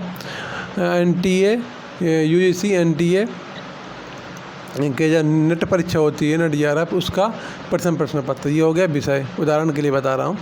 और वातावरण, वातावरण यहाँ पर क्या? वातावरण ये है कि मैं ऑनलाइन है मोबाइल के माध्यम से या मोबाइल कंप्यूटर जो भी संसाधन है, इंटरनेट, इन चीज़ों की मदद से पढ़ा रहा हूँ और आप लोग अपने मोबाइल में देख रहे हैं, ये हो गया वातावरण। तो ये 4 चीज़ें बहुत ज़रूरी होती हैं। अब आप सोचिए किसी एक को हटा दें तो क्या शिक्षण हो पाएगा? शिक्षण संभव है? नहीं है। तो अध्यापक को हटा दीजिए, कौन पढ़ाएगा? या फिर शिक्षार्थी को हटा दीजिए, मैं पढ़ाऊँगा किसको? आप लोग हट जाएंगे, मतलब कोई भी अध्यापक अगर स्टूडेंट नहीं होंगे तो पढ़ाएगा किसको? विषय को हटा दीजिए, मैं जो पढ़ा रहा हूँ यही हटा दें, जब यानी जो मैं पढ़ा रहा हूँ प्रश्न पत्र, नेट JRF का प्रश्न पत्र, इसी को हटा देगा तो पढ़ाया क्या जाएगा? विषय जो महत्वपूर्ण है, अगर ये नहीं रहेगा तो पढ़ाएंगे। फिर वातावरण, वातावरण के मैंने जो हमारे पढ़ने में सहायता कर रहे हैं, ये जो हमारे आसपास है, जो पढ़ने का माहौल है, बिना माहौल के कभी कोई चीज़ संभव है? पढ़ाना क्या, कोई भी चीज़ है, मतलब अस्तित्व, पूरे ब्रह्मांड का अस्तित्व ही किसी न किसी माहौल में है। मतलब कि वातावरण के बिना तो कोई भी घटना, कोई भी कार्य संभव ही नहीं होता। यानी किसी भी कार्य करने के लिए वातावरण तो होना ही चाहिए। वातावरण किसी भी प्रकार का हो सकता है, हालांकि यहाँ पर जो शिक्षण का वातावरण होगा वो ऐसा होना चाहिए जो शिक्षण के अनुकूल हो, यानी शिक्षण में सहायता करे। यानी कि ऐसा ना हो कि सड़क के किनारे स्कूल बना हुआ है, सड़क के किनारे शिक्षा संस्थान है और वहाँ पर ट्रैफिक का शोर आ रहा है, ना अध्यापक पढ़ा पा रहा, ना शिक्षार्थी पढ़ पा रहे हैं, तो ऐसा वातावरण नहीं होना चाहिए। वातावरण ऐसा होना चाहिए शांत हो, पढ़ने का अनुकूल हो। यहाँ पर वातावरण का मतलब ये है कि ऐसा वातावरण जो शिक्षण गतिविधि के अनुकूल हो। इसको मैं विस्तार में नहीं लिखा रहा क्योंकि यहाँ पर ये विस्तार में नहीं पहुँचता। यहाँ पर शिक्षण की मूल अपेक्षाएं क्या है इतना आ सकता है, तो इसमें विकल्प दे देगा, इनमें से कोई, सभी या फिर एक या दो, उन्हीं में से चुनना रहेगा। तो बस इनका विस्तार से बताने की जरूरत भी तो नहीं। अध्यापक क्या आपको पता नहीं, शिक्षार्थी क्या है क्या आपको पता नहीं, विषय क्या है ये क्या आपको पता, ये सभी चीज़ें पता ही होती हैं। बाकी इसके आगे जब पढ़ेंगे तो इनके बारे में विस्तार से पढ़ेंगे, यानी कि इन्हें संबंधित आगे भी सिलेबस में चीज़ें दी हुई हैं कि वातावरण कैसा होना चाहिए, विषय कैसा होना चाहिए, शिक्षार्थी कैसे होना चाहिए, तो हम आगे सिलेबस में दिया हुआ है तो वहीं पर पढ़ेंगे। यहाँ पर केवल इतना ही जानने की आवश्यकता है, तो इतनी आवश्यकता है तो इतना मैंने बता दिया। चलिए आगे देखते हैं आगे क्या है। हाँ, आगे एक प्रश्न है, इसके बाद में और बताऊंगा कि और हमें पढ़ने का तरीका और जो भी है, आपके मन में बहुत सारे कुछ प्रश्न होंगे तो उनका मैं समाधान करूंगा। चलिए एक प्रश्न देख लेते हैं, जो मैंने अभी तक पढ़ा है ना, इसी से संबंधित प्रश्न है। और हाँ, अभी ये टॉपिक ख़त्म नहीं हुआ जो शिक्षण था। इकाई एक में 6 टॉपिक थे। पहला टॉपिक था शिक्षण, तो शिक्षण अभी ख़त्म नहीं हुआ। इसके बाद भी जो भी रह जाएंगे अगली क्लास में बताऊंगा। लेकिन जो अभी तक पढ़ा है उससे एक क्वेश्चन देख लेते हैं, क्योंकि बिना प्रश्न के पढ़ने क्या मतलब है। जो हम पढ़े उसमें उसके से जो प्रश्न बन रहे हैं, जो हमने टॉपिक पढ़ा उस टॉपिक संबंधित जो प्रश्न बन रहे हैं, वो प्रश्नों को हल करना भी तो हमें आना चाहिए। अगर हल करना नहीं आता तो पढ़ने का क्या मतलब। तो इसीलिए मैंने एक प्रश्न रख लिया है, और अगली क्लास में और ज़्यादा भी प्रश्न रहेंगे। और ये प्रश्न जो मैंने अभी तक पढ़ाया उसी संबंधित है, और प्रीवियस ईयर क्वेश्चन है, ये पहले आया हुआ क्वेश्चन है, यानी PYQ जिसे शॉर्ट में बोलते हैं। आए हुए क्वेश्चन ये आया है जून 2022 का जो नेट JRF की पेपर हुआ था उसी का ये है। तो देख लेते हैं, ये स्टेटमेंट पहला दिया हुआ है, स्टेटमेंट फर्स्ट, स्टेटमेंट सेकंड, और उसके बाद ये ऑप्शन दिए हुए हैं। पहला क्या बोल रहा है, पहला बोल रहा है, ये हटा देता हूँ। पहला स्टेटमेंट बोल रहा है शिक्षण और अधिगम का समझ स्तर, तथ्यात्मक सूचना संबंध परकता को समझने और बोध हेतु सामान्यीकरण के लिए और जीवन में उसके प्रयोग के अभिग्रहण पर आधारित है। समझ स्तर मैंने बताया था ना, शिक्षण के स्तर 3 स्तर, समझ स्तर क्या था, दूसरा स्तर था, उसी के बारे में बता रहा। और अगला कथन क्या दिया हुआ है, ये तो पहला कथन हो गया। अगला कथन दिया हुआ है शिक्षण और अधिगम का विमर्शपूर्ण स्तर है, यानी तीसरा स्तर जो बताया था, आलोचनात्मक चिंतन, समस्या निवारण कौशल और सृजनात्मक चिंतन, ये लिखा हुआ सृजनात्मक चिंतन के विकास पर आधारित है। अब यहाँ पर दिया हुआ है प्रश्न, क्या दिया हुआ है कि उपरोक्त कथन के आलोक में नीचे दिए गए विकल्पों में से सबसे उपयुक्त उत्तर का चयन करना है, यानी चयन कीजिए। तो पहला विकल्प दिया हुआ कथन 1 और कथन 2 दोनों सही हैं। दूसरा है कथन 1 और कथन 2 दोनों गलत हैं। और इसके आगे 2 विकल्प और से कि पहला गलत है, दूसरा सही है, दूसरा सही है, पहला गलत, ऐसे करके।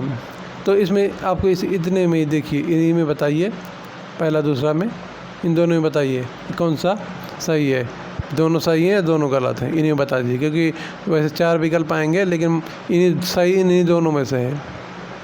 तो अगर आपने ठीक से पढ़ा है, जो मैंने समझाया था, तीनों स्तर मैंने लिखवाए भी हैं, समझाए भी हैं, अगर ठीक से पढ़ा होगा तो आंसर दे देंगे, नहीं तो नहीं दे पाएंगे। चलिए मैं उनका दोनों को उत्तर बता देता हूँ और समझा भी देता हूँ।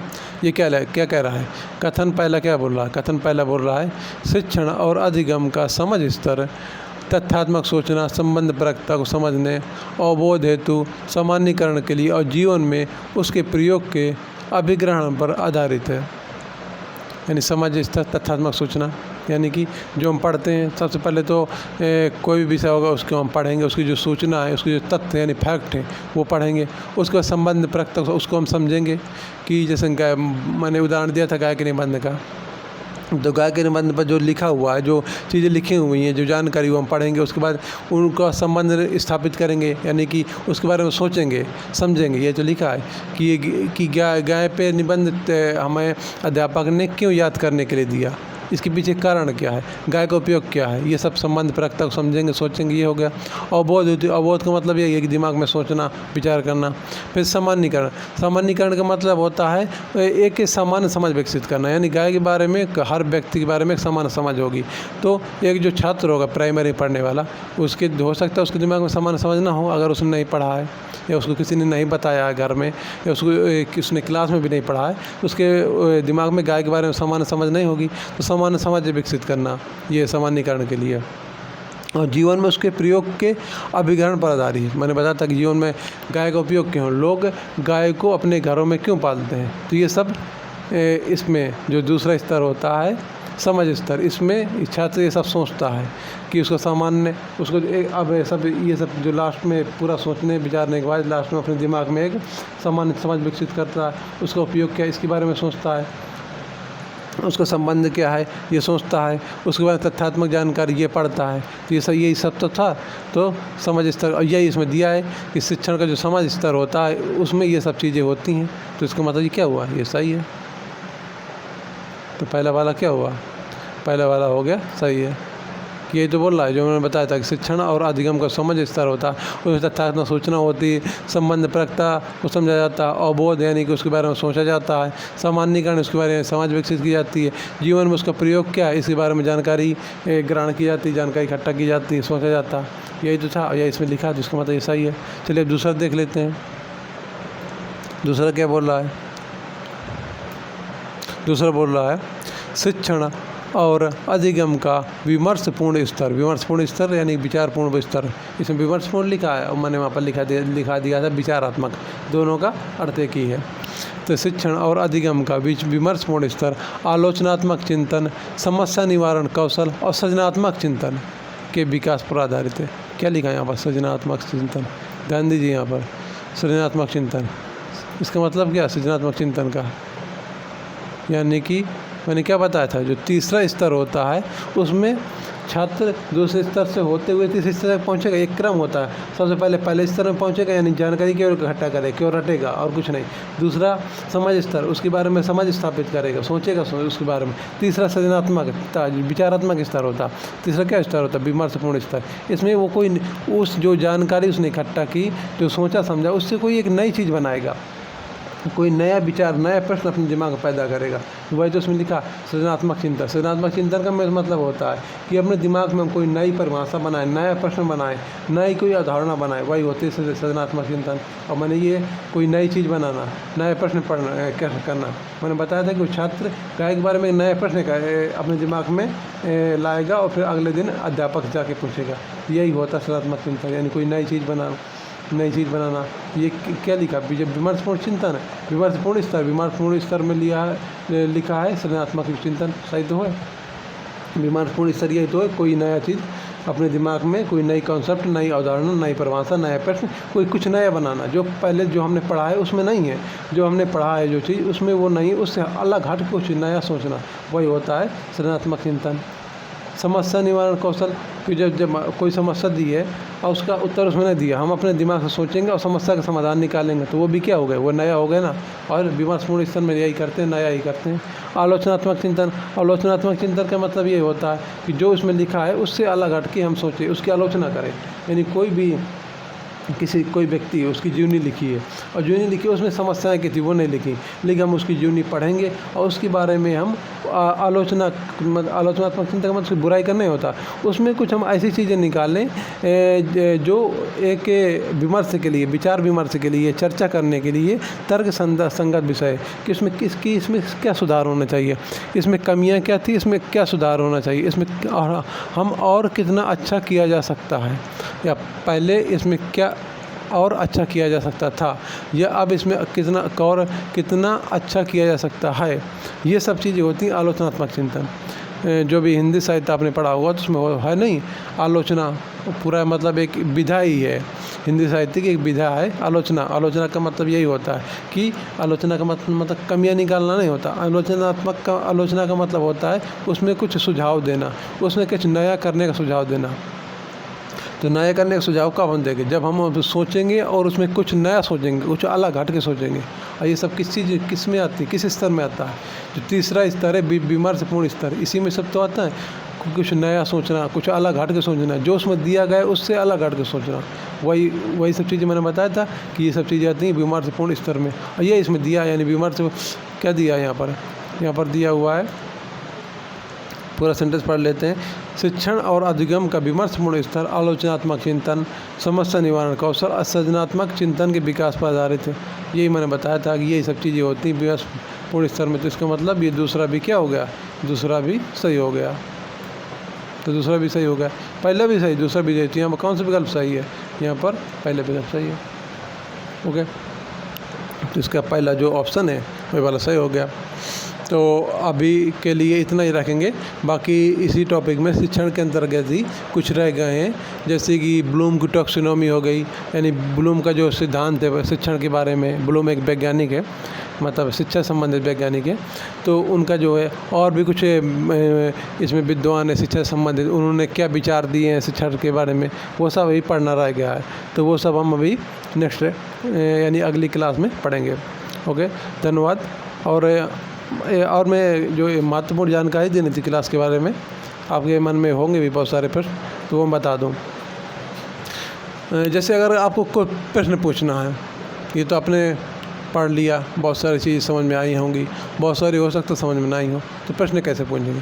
तो प्रश्न पूछने के लिए मैंने एक क्या कहते हैं इनोवेशन तो नहीं है, इसको बोलेंगे कुछ अलग हट के, जो बाकी यूट्यूब में पढ़ाते हैं, ऑनलाइन पढ़ाते हैं, एडमिशन लेके फीस लेके पढ़ाते हैं, वो भी ये सुविधा नहीं देते हैं, जो मैं इसमें आप लोगों को सुविधा देने वाला हूँ। वो क्या रहेगा? वो रहेगा फ़ोन कॉल सपोर्ट है। फ़ोन कॉल सपोर्ट का मतलब आप फ़ोन करके पूछ सकते हैं, मैसेज करके क्वेश्चन पूछ सकते हैं। बाकी लोग क्या होता है, लाइव चैट में पूछ लिया तो लाइव चैट में तो पढ़ाने में बिजी रहते हैं, कोई उत्तर नहीं देता। कमेंट किया तो कमेंट में ज़रूरी नहीं कि आपको आंसर मिल ही जाए, कभी कभी मिल जाता है, कभी कभी नहीं मिलता। अब मिल भी जाता है तो ज़रूरी नहीं कि जो आपने प्रश्न पूछा है वही आंसर मिले। और कमेंट में ये सुविधा तो नहीं होती कि बिल्कुल लाइव जो व्हाट्सअप की तरह जुड़ गए, आपने यहाँ से क्वेश्चन पूछा वहाँ से आंसर में, ऐसा तो होता नहीं। कमेंट में आपने अपना क्वेश्चन डाल दिया, जब उनको टाइम हुआ उसका जवाब दे दिया। लाइव चैट में ये होता है कि हमें वो यहाँ से क्वेश्चन डालें, वहाँ से वो आंसर करें, लेकिन लाइव चैट में ये होता है कि वो क्लास पढ़ाने में इतने बिजी होते हैं तो वो उत्तर नहीं दे पाते। लेकिन फ़ोन कॉल में या फिर व्हाट्सअप मैसेज में ये सुविधा रहती है कि आप मैसेज करके, फ़ोन करके सीधे अपनी क्वेश्चन पूछ सकते हैं।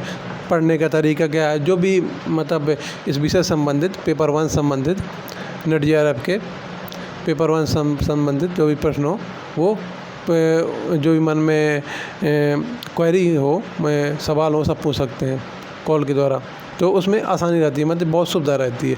जो कि जो बड़े बड़े प्लेटफॉर्म है ऑनलाइन पढ़ाने वाले, वो भी ये सुविधा नहीं देती कि आप कॉल करके डायरेक्ट पूछ लें। वो भी बोलते हैं कि मैसेज कर देना, जब टाइम मिलेगा हम आंसर दे देंगे। तो यहाँ पर अगर आप मेरी क्लास देखते हैं, मेरी क्लास के माध्यम से ये नेट JRF के जो पेपर 1 है ये पढ़ते हैं, तो इससे आपको काफ़ी फ़ायदा मिलेगी। ये पेपर 1 के लिए अगर कोई क्वेश्चन है, वो क्वेश्चन पूछने के लिए, तो मैं आपको नंबर बता देता हूँ, यहाँ पर नंबर लिख देता हूँ। इस नंबर पे मैसेज करके या फिर कॉल करके, कॉल का मैं अभी टाइम बता देता हूँ। कॉल का टाइम रहेगा 6 से 7, 6 से 7 नहीं, ये सही नहीं रहेगा, 9 से 10 PM, यानी कि रात में 9 से 10 PM, इतने टाइम पे फ़ोन करके प्रश्न पूछ सकते हैं, जो भी क्वेश्चन रहेंगे इस क्लास के और जो आगे पढ़ाऊँगा उस क्लास के किसी भी टॉपिक में। और ये नंबर लिख देता हूँ, जिस नंबर पे व्हाट्सअप मैसेज या कॉल करना है अपनी सुविधा अनुसार। ये 8303746646 ये नंबर है। इसमें व्हाट्सअप मैसेज कर दीजिए या फिर कॉल करना हो तो इसी टाइम पे, क्योंकि और किसी टाइम पे मैं इतना फ्री नहीं रहूँगा कि और किसी टाइम पे मैं आपके सवालों का आंसर दे सकूँ। इसी टाइम पे करना है, और इसी टाइम पे अगर कॉल नहीं कर सकते तो सबसे अच्छा व्हाट्सअप मैसेज छोड़ दीजिए। मैं जितनी जल्दी हो सकेगा उतनी जल्दी आपको आंसर दे दूंगा। अगर चैटिंग में मैं उसका आंसर आपको अच्छी तरीके से नहीं समझा पाता तो क्लास में, अगली क्लास में बता दूंगा, या फिर कॉल करके मैं अपनी साइड से बोल दूँगा कॉल कर लो, कॉल में बता दूंगा। ठीक है, तो अभी इतना ही, बाकी नेक्स्ट क्लास में। धन्यवाद।